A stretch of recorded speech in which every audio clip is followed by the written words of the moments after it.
In this video, I'm going to find the eigenvectors of the 3 by 3 matrix, which has elements 1, 1, 2, 0, 2, 2, minus 1, 1, 3. So given that 3 by 3 matrix, we know that by definition, every non-zero vector x satisfying the equation A minus lambda in multiplied by the vector x is equals to the zero vector is an eigenvector. So this vector there is what we'll be calling the eigenvector. The lambda in this equation here is an eigenvalue. By definition, eigenvalues are roots of the characteristic polynomial. So for us to find the eigenvalues, we first have to find the characteristic polynomial of the given matrix A. By definition, the characteristic polynomial, which we denote by Pn of lambda, is the determinant of A minus lambda in. We have our matrix A here, this 3 by 3 matrix. This in here has the same size as the given matrix. So in this case, we are having a 3 by 3 matrix. So our in this case will be the identity 3 by 3 matrix. So when we subtract minus lambda in from the matrix A, what it will result in is subtracting lambda from elements on the diagonal of the matrix A here. So what you are having, the elements on the diagonal there, they are 1, 2, 3. So if we evaluate this one A minus lambda in, we are subtracting lambda from those elements on the diagonal. And we would have the determinant of 1 minus lambda, 1, 2, 0, 2 minus lambda, 2, minus 1, 1, 3 minus lambda. So that's what we are having now. For the next step, we need to evaluate the determinant of that 3 by 3 matrix. And when you are evaluating the determinant of a 3 by 3 matrix, we can use the row or column with the most number of zeros. That's the convenient way of evaluating those determinants. So in this case, I will choose the first column there. That's the one that I will use to evaluate that determinant there. So using that first column, I will look at the first element in that first column, that 1 minus lambda. I close the row and the column containing the 1 minus lambda. Then look at the array of the positive, negative, and we see that the 1 minus lambda is corresponding to a positive there in the array. So it will be the positive multiplied by the 1 minus lambda. So we have 1 minus lambda.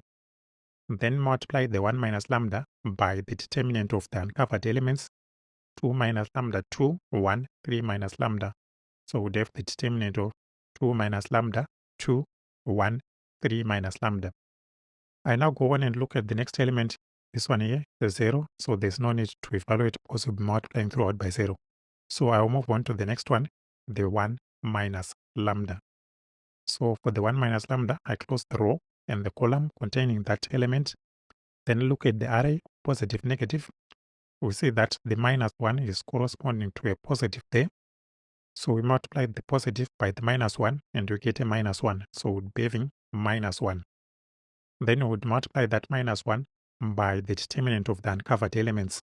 So we would be having the determinant of 1, 2, 2 minus lambda, 2. Now looking at this part here, that's the determinant of a 2 by 2 matrix. And this one here is the determinant of a 2 by 2 matrix as well.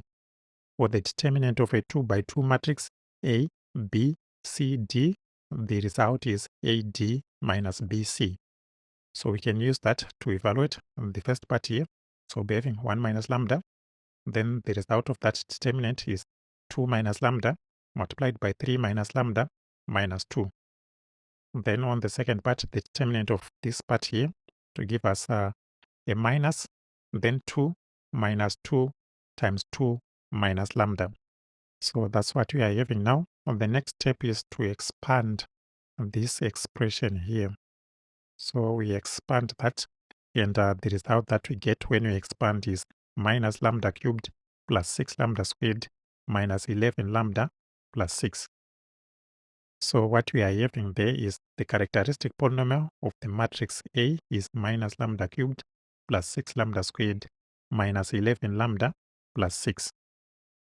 Earlier we said that eigenvalues are roots of the characteristic polynomial. To get the roots of the characteristic polynomial which we have just obtained, we set the Pn of lambda to be equals to 0. So when you do that, we would have minus lambda cubed plus 6 lambda squared minus 11 lambda plus 6 is equals to 0. So that's the equation that we have. But I usually find it convenient to multiply that equation by a minus 1 so that the leading term here will be a positive. So I'll multiply that equation there throughout by minus 1, and we get lambda cubed minus 6 lambda squared plus 11 lambda minus 6 is equals to 0. So that's the equation that we have now, and we want to find the roots there. So what we can try to do is we find the factors by trial and error. So we can try lambda equals to 1, and if we put 1 there, we would have 1 minus 6 plus 11 minus 6, which gives us 0 equals to 0, so that's valid there. So what that will be saying is lambda minus 1 is a factor of this equation here. So if lambda minus 1 is a factor, we can use a long division to find the other factors. So what we do is we'll write the lambda minus 1, then the division sign there, then put our polynomial there, the lambda cubed minus 6 lambda squared plus 11 lambda minus 6. So what we are having there is the leading term here, we are having a lambda cubed. A lambda cubed, we divide it by a lambda and we get a lambda squared. So we can write lambda squared here. Multiply the lambda squared by the lambda minus 1 and we get lambda cubed minus lambda squared. Subtract it from the polynomial above and we have the result there is minus 5 lambda squared plus 11 lambda minus 6. Now we look at the leading term here is minus 5 lambda squared, and we divide it by the lambda and we get minus 5 lambda. We write minus 5 lambda on top there. Then multiply this minus 5 lambda by the lambda minus 1 and we get minus 5 lambda squared plus 5 lambda. Subtract from the one which is on top, and the result that we get there is 6 lambda minus 6. The leading term here, the 6, we divide it by the lambda and we get a positive 6. So we write a plus 6 here. Then multiply the 6 by the lambda minus 1 and we get 6 lambda minus 6. And when you then subtract, we get a 0. So we have finished our division there. So what we are saying there is this equation here, we can factorize it to lambda minus 1 multiplied by lambda squared minus 5 lambda plus 6. So our equation becomes lambda minus 1 multiplied by lambda squared minus 5 lambda plus 6 is equals to 0. So that's the equation that we have. And we want the roots there. So for the roots, it means either this part or this part is equals to 0. So we have lambda minus 1 is equals to 0, or lambda squared minus 5 lambda plus 6 is equals to 0. So from this equation here, we have lambda is equals to 1. But looking at this equation, for us to find the roots, we can try to factorize. Look for numbers. When we multiply them, they give us a 6. When we add them, they give us a minus 5. Those numbers are minus 2 and minus 3. So we can factorize that part to lambda minus 2 multiplied by lambda minus 3. And when you find the roots there, we would have the roots lambda equals to 2 and lambda equals to 3. So what we are having there is for the 3 by 3 matrix A that we are given, the eigenvalues are lambda equals to 1, lambda equals to 2, and lambda equals to 3. We are having 3 eigenvalues. So for those 3 eigenvalues, we are going to find an eigenvector for each of the eigenvalues. At the beginning, we said that an eigenvector is a non-zero vector that satisfies the equation A minus lambda in multiplied by the vector x is equals to the 0 vector. So I write my equation A minus lambda in multiplied by the vector x is equals to the 0 vector. We have our A here, 3 by 3 matrix. Our in is the identity 3 by 3 matrix. So if we substitute the A and the identity 3 by 3 matrix into this equation here, we would have the matrix A minus lambda multiplied by the identity 3 by 3 matrix multiplied by the 0 vector, which is a vector which has elements x1, x2, and x3 is equals to the 0 vector, which has elements 0, 0, 0. So we now go on and look at the first eigenvalue lambda equals to 1. So for lambda equals to 1, we substitute 1 here. So when we substitute 1 here, we would have the matrix A minus 1 times the identity matrix multiplied by the vector x is equals to the 0 vector. So that's what we have now. But subtracting minus 1 multiplied by the identity matrix, it will just result in subtracting 1 from elements on the diagonal of this matrix here. And when you subtract 1 from the elements on the diagonal, the result that we get is 0, 1, 2, 0, 1, 2, minus 1, 1, 2 multiplied by the vector x is equals to the 0 vector. Then we can go on and simplify this by matrix multiplication, row by column. So for the first row there, 0, 1, 2 multiplied by the vector x1, x2, x3, it will give us x2 plus 2x3 is equals to 0. Or the second row, it will give us x2 plus 2x3 is equals to 0. The third row will give us minus x1 plus x2 plus 2x3 is equals to 0. So we have those three equations, and I'll go on and label them equation number 1, equation number 2, and equation number 3. But from equation number 1, looking at this equation here, we can solve for x3 in terms of x2, and we have that x3 is equals to minus a half multiplied by x2, and I'll call that equation number 4. Then we can go on and substitute equation number 4 into equation number 3, this one here. In equation 3, we are having an x3 here, but we are saying the x3 is this part minus a half multiplied by x2. So that equation 3 would then become minus x1 plus x2 minus x2 is equals to 0. But if you look at this part here, x2 minus x2, it gives us a 0. And we remain with minus x1 is equals to 0. So it will give us x1 is equals to 0. So the equation that we remain with is x3 is equals to minus a half x2 and x1 is equals to 0. Our vector, we said it's components x1, x2, x3. But we are saying our x1 is a 0. Then the x3 is minus a half x2. The x2, we write it as x2 as it is. So our vector becomes 0, x2. Then the x3 we are saying is minus a half x2. The next step is to set x2 equals to alpha, where alpha is a real number. So when you do that, our vector then becomes 0, alpha minus a half alpha. Alpha is a real number, so we can factor it out of the vector there, and we have alpha 0, 1 minus a half. So our vector there is alpha multiplied by 0, 1 minus a half. But if you look at that vector there, alpha is any real number, and we have infinitely many real numbers. So what we'll be having there is infinitely many vectors, but those vectors, they are just a scalar multiple of this vector here. So what we'll be having is the linearly independent eigenvector corresponding to lambda equals to 1 is the vector 0, 1 minus a half.